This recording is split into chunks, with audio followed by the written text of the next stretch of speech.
merawat, dan sehat dari hasil produksi sendiri. Halo sobat, kalian ngerasa kalau tahun ini suhunya semakin panas nggak? Oh my god, ternyata nggak cuma aku aja ya yang ngerasain panas yang menyengat di bumi yang semakin labil ini.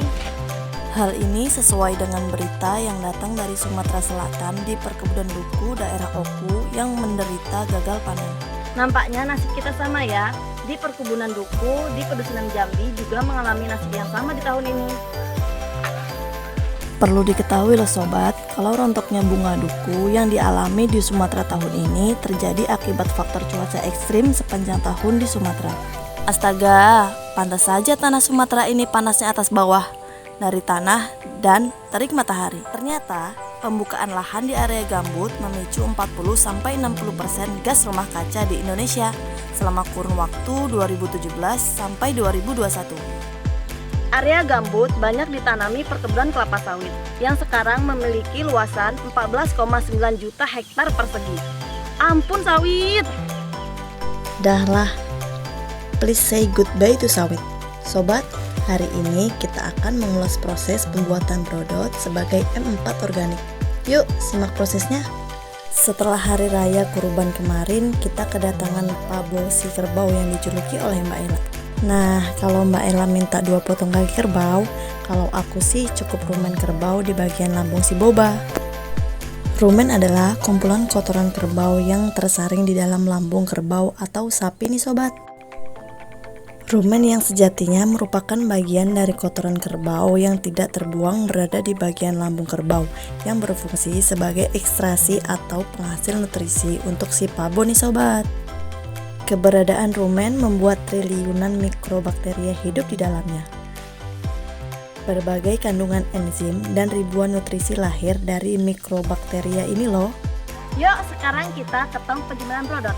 Let's go! Kita akan tunjukkan bahan-bahan apa saja yang digunakan untuk memelihara mikrobakteria dari brodot kerbau di dalam tong besar. Bahan-bahan yang mesti kita sediakan dalam memelihara mikrobakteria dari brodot.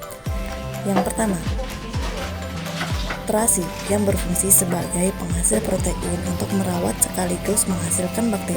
2. Air beras yang berfungsi sebagai penghasil karbohidrat yang sejatinya adalah asupan energi bagi kehidupan bakteria di dalam tong. 3. Gula merah yang memiliki peranan sama dengan air beras.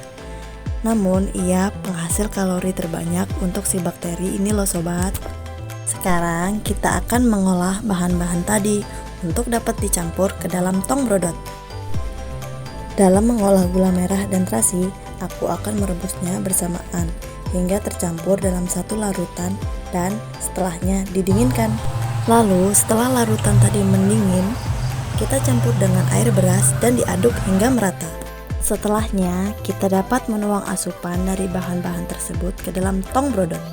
Diamkan selama 1 hari dan selanjutnya diaduk kembali. Lakukan pengadukan selama 2 hari sekali dalam kurun 7 hari. Tujuannya agar ia segera terfermentasi dan dapat digunakan. Brodot ini salah satu olahan pupuk organik yang dapat dimanfaatkan sebagai bahan campuran bagi pupuk lainnya, seperti kompos kotoran kuda dan tanah bakaran. Atau juga ia dapat langsung disiram ke tanaman untuk meningkatkan kesuburan tanaman yang telah layu akibat menahan diri terlalu keras dari cuaca ekstrim. Bukan cuma manusia saja yang tersakiti akibat cuaca ekstrim berkepanjangan, tetapi juga hayati lainnya seperti tanam-tanaman di sekitar. Utamanya tanaman pangan sebagai sumber utama dari kebutuhan hidup manusia. Itulah ulasan mengenai pemanfaatan brodot sebagai bahan pupuk dan campuran pupuk. Tetap menanam, merawat, dan sehat dari hasil produksi sendiri. Katakan tidak untuk setiap tindakan-tindakan yang merusak bumi beserta isinya.